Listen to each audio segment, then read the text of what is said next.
Ito yung lalagyan ko ngayon. Pudding.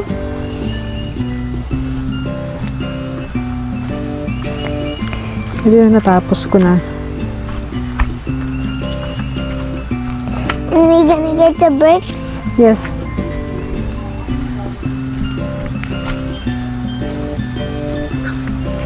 And this is Ito, where tapos the ko na. bricks we Ang put ganda na siya right dito. here. And we're gonna put it on the bricks. Yan. O, diba? And we're gonna Ang ganda na dito. Simula dun. Yan. Tapos na dito na ano, dito sa harapan. right now Mommy's gone. Now I'm putting one more brick here into here. And I'm putting the brick right here. So we need to panic. It's so hot. Ayun na So ang we buhok natin need karon. to help Mommy. So Hindi mag. Mommy needs to help. You need one more brick. Oh, adding the brick. So ito yung ano, dito yung gagawin ko ngayon.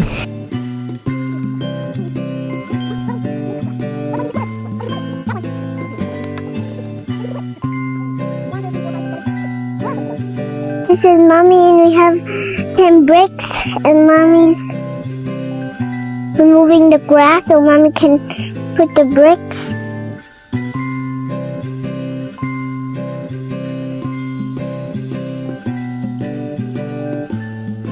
Oh, it's almost red. And look at the strawberry.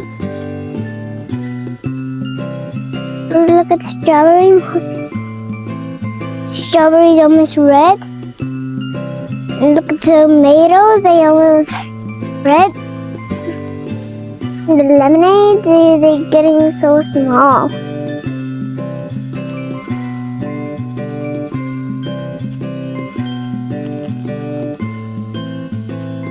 And look at, I saw that. And look at here, planning to grow bees,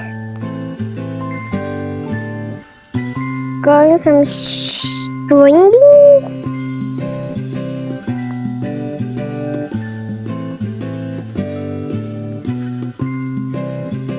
A lot are growing some cherry trees.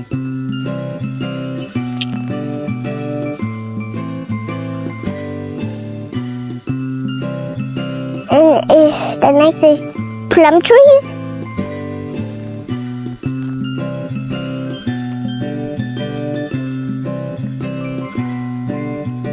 And this is blueberries.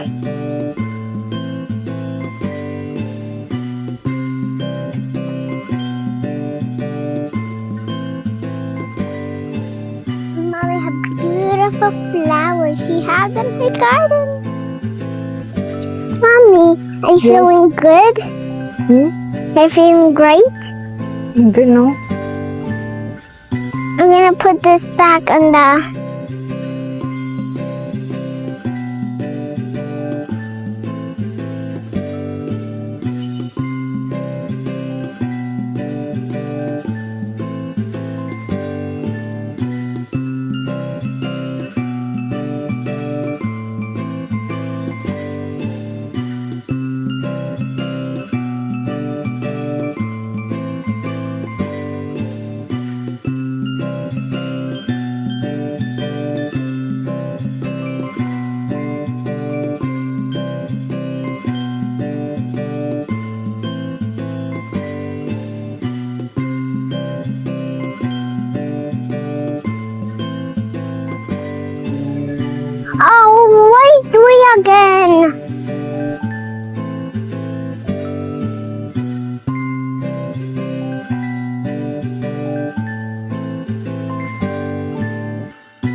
Yan.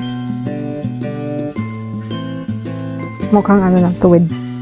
Ang ganda ng bulaklak ko. Ang dami.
So ito na yung last na nilagyan ko ng bricks kasi tapos na sa harapan.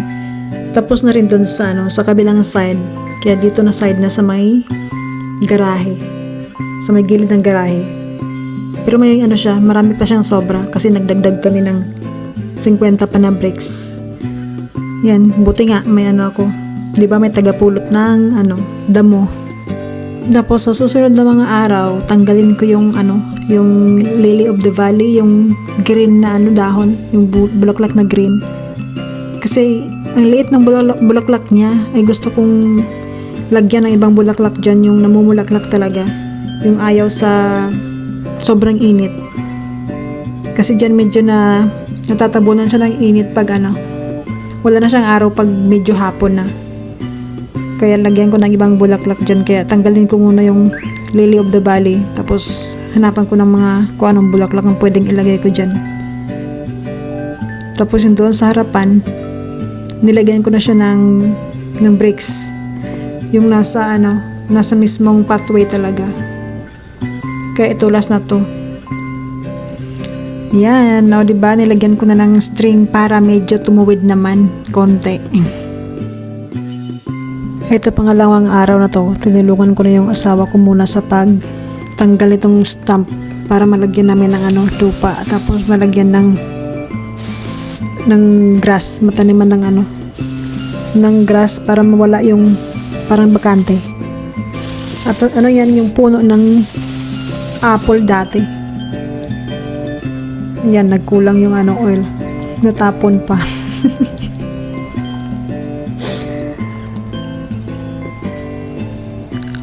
Madali lang mag-chinso. 'Di ba? Hindi mo nagawa dati. Hindi ito nagagawa mo lahat. Pero ang tigas na siya kasi na sunog. Kaya tumigas na lalo. 4 na puno ng ganyan. Yung 3 medyo na ay 2 pa lang yung nalagyan namin ng lupa at saka mayroon na siyang grass. Tapos mayroon pang ito at saka mayroon pang isa.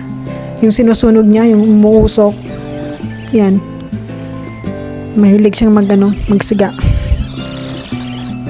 Tapos ito na yung harapan na nalagyan ko na ng bricks. Tapos nilalagyan ko na lang siya ng garden soil. Para yung gap niya, matabunan ng lupa.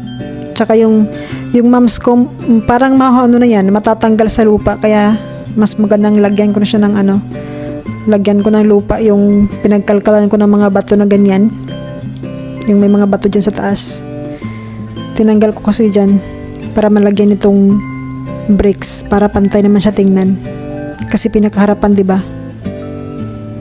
Kaya yan, grabe, sobrang dyan, sobrang init, mga yata 1:00 ng hapon yata yan, diba?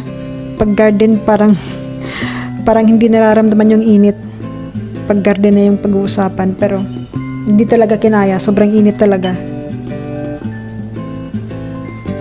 Yung pawis parang naliligo na ng pawis. Ayan, di ba? Nagsombrero na, hindi na kaya yung init. Parang mahihilo na ako pag tumatayo. Kaya nagsombrero. Iwas hilo na rin.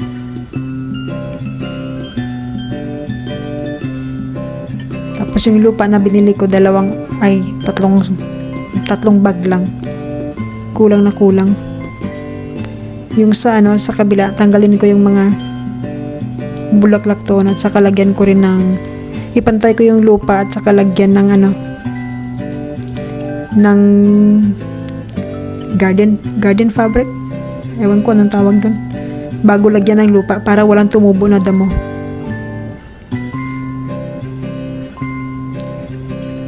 Yan, diba? Sobrang init. Ang paway ko dyan, sobrang na. Tagaktak yung init, pati yung pawis. Ayan, ginusto ginustong gumawa ng ganyan. Ang daming bato. Yung mga bato na yan, doon ko na yung gagamitin sa likod. Gusto ng asawa ko ilagay muna sa sa loob ng garahe. Pero sabi ko wag na, diretso ko na dun sa loob. Malapit na yan. Yan yung last na Malapit din maubos yung isang bag ng magastos sa sa lupa. Yung moms ko, ang dami na nag-uumpisa na yung niya. Nag-uumpisa na mag-open yung mga bulaklak niya. Ang liit lang yan. Pero ngayon sobrang lago. Yan, okay na yan. Yan na. Tingnan nyo naman. Okay na, diba? Maganda na yung kinalabasan niya. Tsaka ito yan dati. Yung may mga bato-bato na yan. Tinanggal ko lang. Tsaka nilagyan ng bricks. So, dito muna tayo. May pa yan? May karugtong pa yan. Molds na ang kasunod yan. See you next time. Bye!